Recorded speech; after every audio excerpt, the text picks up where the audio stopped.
Isinulong na po ng grupong AKTO ang plano nilang 3 araw na malawakang transport strike. Yan po ay matapos i-anunsyo ng Land Transportation Franchising and Regulatory Board na hindi na itutuloy ang phase-out ng mga jeep. At nakatutok si Oscar Oida.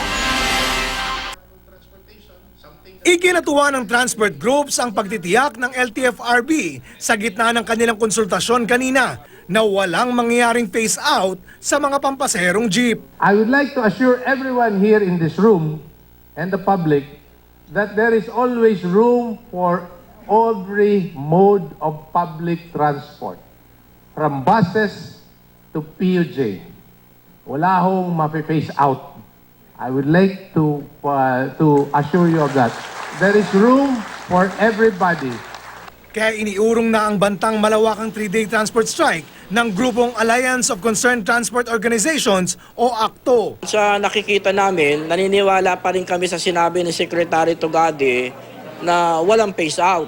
Ang gagawin lang umano, i-modernize sa mga pampasaherong jeep para na rin sa kapakanan ng mga pasahero. Magkakaroon din daw ng transition period para hindi mabigla ang mga operator sa gasto sa modernisasyon. Sa bangko, sabi nila, kung hindi, we will lower the interest rate, we will lower the equity, and then what will happen is that we will spread the repayment scheme more than 5 years. They're even thinking about 7 years.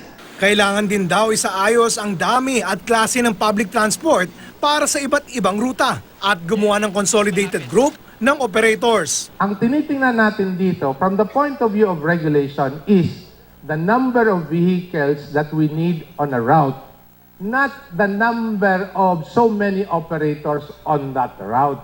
Pero kontra ang transport group sa plano ng LTFRB na pagsama-samahin sa isang malaking grupo ang mga operator. Hindi naman nila napaliwanag nga eh. Halimbawa, yung group na yon ay nagkaroon ng tinatawag natin na aksidente yung isa.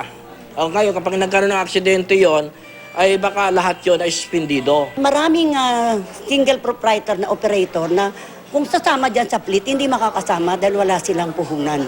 Wala sila talagang kakayahan para sumali dyan. Sana lang ang mangyari dito, yung dating mga may prangkisa na, dapat yan talagang mauna rito. Huwag maalis yan.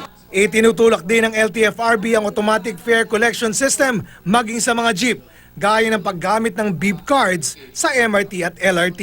We would like to see the day where sigurado yung operator na yung unang makahawak ng pera, yung operator.